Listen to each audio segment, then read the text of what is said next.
Depending on how much you've read of the biography in the booklets, there's a fascinating story in there of Father Sherman. This year he celebrates his 50th anniversary of priesthood, and that's a major milestone, and one that has spanned many different parts of the world, but especially Queensland and Victoria would have been a significant portion of that time.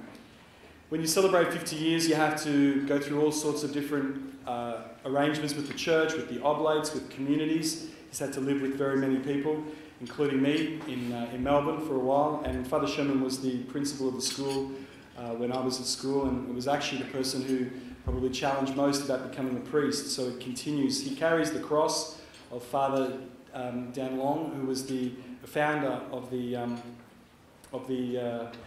school, and Father Long is Father Tim Long, the founder of the school, and he carries that cross. Father Long's anniversary was yesterday, and we celebrated that within the school with Mass.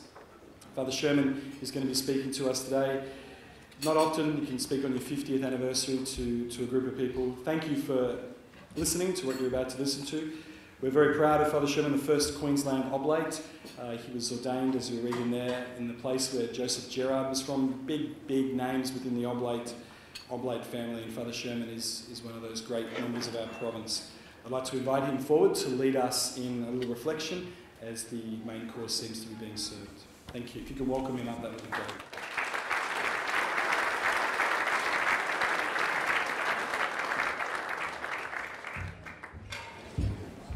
Distinguished guests, Father Michael and my old boys.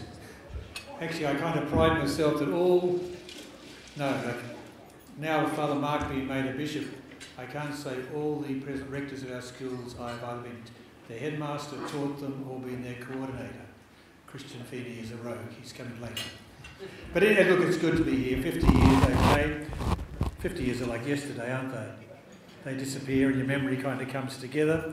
But Kevin Sheedy and myself were just talking a few minutes ago, and you reflect on football clubs, etc., and schools, and you ask yourself sometimes, what's great? What's great about it? And I thought about what to say to you today, and a young man this morning, I was struggling with my bag to bring it out. I was going to go down in the rain and put it there at the front foyer of the school, and I thought, no, if I can get one of these young guys to take it for me, it'll be much easier. And a young guy in year 10 was going by, and the teacher pushed him over towards me. I said, "Lachlan, will you take my case down to the foyer?" "No worries, Father," he said. And just the way they speak, this is one of my great joys. I don't have to worry about discipline anymore. Sometimes I see kids with their shirts hanging out, and I'll smile at them and just say, "You better get in before Father Michael sees you." So I might hit the kids' side anyhow, And there's also the other beautiful side is this wasn't an oblate school, but it's a school that's almost an oblate school. I was wandering around there once and walked up to a kid and I said to him, "You're on detention." "Yes, Father," he said, "I'm on detention." "What are you on detention for?" "Oh, Father, they reckon I brought some porn to school."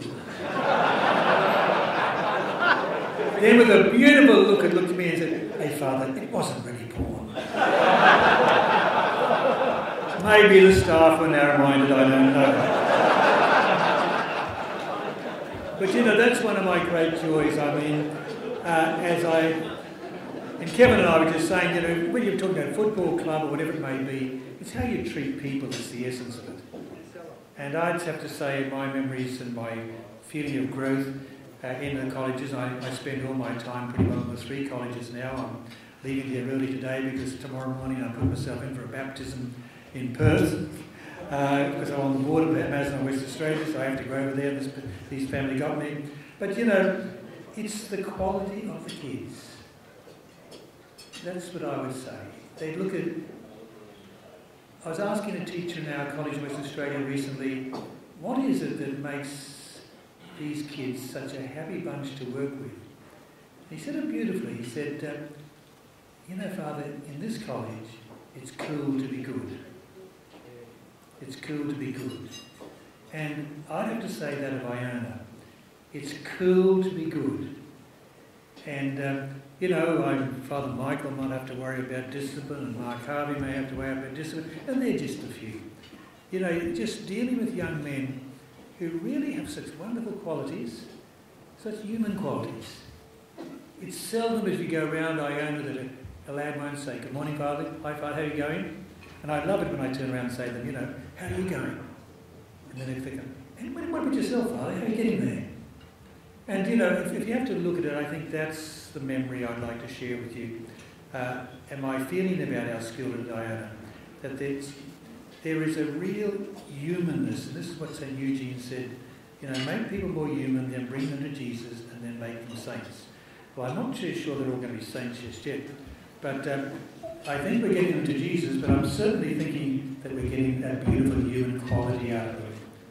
And whatever you do at the school, you just feel that you're dealing with people that are grown. And I've seen the school develop like this. It was recently we had some reconciliation at the school. One of the Dominican fathers from Carina said to me, "I love coming to this school. Who was the person responsible for what it is today, the culture?" I had to think quickly. I didn't want to take any credit for it myself or anything. I didn't want my Father Michael getting the credit before he got there. I said, no one. It is something that has grown. And right through its history, that growth of the sense of the humanness, the beauty, and the coolness to do the right thing. The coolness to do the right thing. And I think that's the dominant culture I find. And I think that is something we can all just be very proud of. And I know I'm talking to old boys here, I'm talking to parents, and it reflects the homes they come from. It does reflect the homes, because I mean about 10, Father Michael, we're looking around Father Michael there, about 20% would be old boys' sons, yes, of our boys. So it says something about the families that you're creating. So I'm not going to speak for long, I'm just simply saying that as we gather today and I reflect back on it, I just celebrate the wonderful culture that we call Iona College. And I'm proud to be associated with it. I'm proud, I know the Oblates are proud. And I think of this year, Father Michael coming back, I know he'll do a great job. If he doesn't, I'll criticise him first. And he'll just tell me to get lost. No, I know he will. And I think Iona's on the verge of just another lurch forward. But it's got a great base because of what you will help to create. God bless you, and thank you.